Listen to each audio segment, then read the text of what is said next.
Au programme cette semaine, les IA qui font l'actu, comment jeter un œil dans le dark web et la Suisse qui se lance à fond dans l'IA. On va essayer de décrypter tout ça, les enjeux principaux, quoi. C'est parti, bienvenue dans le podcast de Philippe.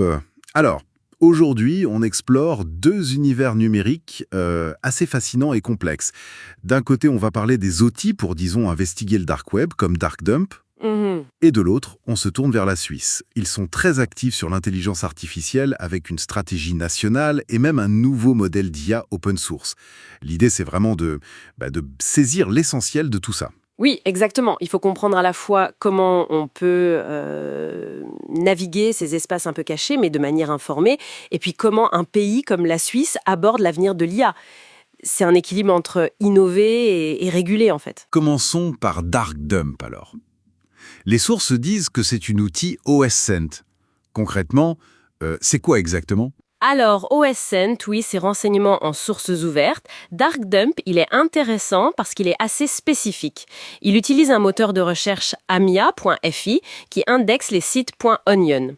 Donc, on lui donne des mots-clés, il trouve les sites correspondants et ensuite, si on est bien connecté via Tor, il peut scraper ces sites. Scraper, c'est-à-dire ? Extraire automatiquement des informations utiles. Des emails, des métadonnées, des liens vers des réseaux sociaux, des images. C'est un peu un Google, mais en ligne de commande et pour cette partie du web. D'accord. On lit que l'installation via GitHub est assez simple, mais qu'il faut bien configurer Tor. Et un point important qui revient souvent, l'outil est fait pour la recherche légitime, l'OSINT, la cybersécurité. L'auteur insiste là-dessus. Ah oui, c'est absolument crucial. C'est vraiment la ligne à ne pas franchir. D'ailleurs, le moteur amia.fi, lui-même, il essaye de filtrer les contenus illégaux. Mais bon, il faut quand même utiliser Tor Browser pour aller voir les sites .onion qu'on trouve. Darkdump, c'est un outil parmi d'autres pour le SINT sur le dark web, mais c'est vrai que c'est présenté comme un bon point de départ. Très clair. Bon, on quitte les recoins un peu sombres du web pour aller vers quelque chose en pleine lumière, l'intelligence artificielle. Et là, la Suisse semble très en pointe. Oui, tout à fait. L'approche suisse est intéressante parce qu'elle est double. Il y a d'un côté une vision stratégique, définie dans un rapport fédéral, et de l'autre, un projet très concret, le lancement d'un modèle d'IA open source. D'accord, parlons d'abord de cette vision stratégique. Ce rapport fédéral, qu'est-ce qui nous apprend sur la position de la Suisse et les défis qu'elle voit ? Alors ce rapport, Défi de l'intelligence artificielle, il confirme que la Suisse est forte en R&D. Beaucoup de publications scientifiques de haut niveau, des brevets, pas mal de start-up, mais il identifie aussi des défis importants.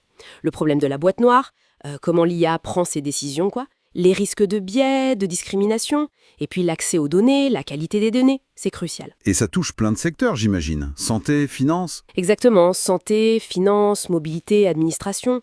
Le rapport couvre vraiment large. Et alors, face à ça, c'est quoi la philosophie du gouvernement suisse ? Il prévoit une loi spéciale IA ? Eh bien, pas vraiment. Le rapport, il prône ce qu'ils appellent la neutralité technologique.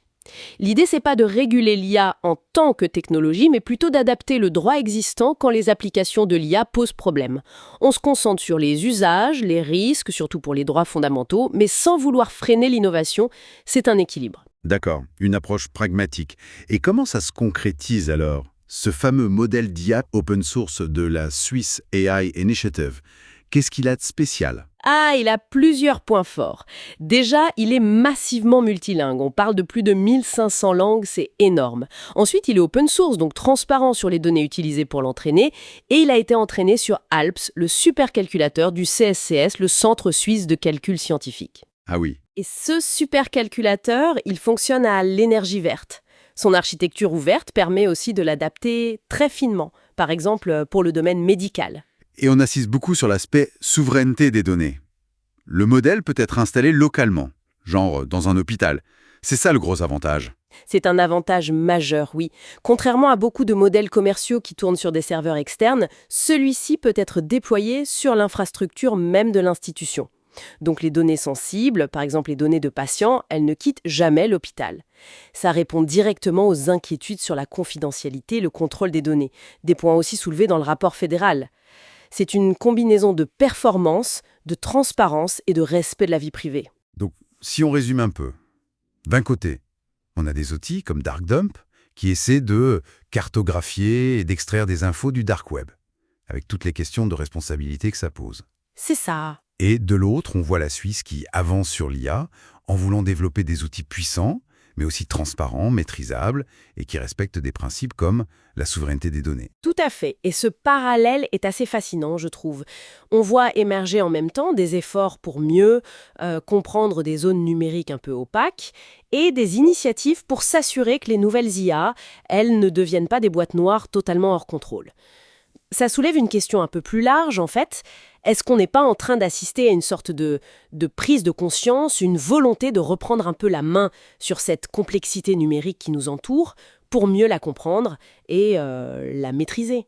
C'est une réflexion intéressante pour conclure. Voilà, c'était le podcast de Philippe. Si vous voulez nous soutenir dans cette exploration, eh bien, aidez-nous à atteindre les 1000 abonnés. Merci beaucoup pour votre écoute et à très bientôt.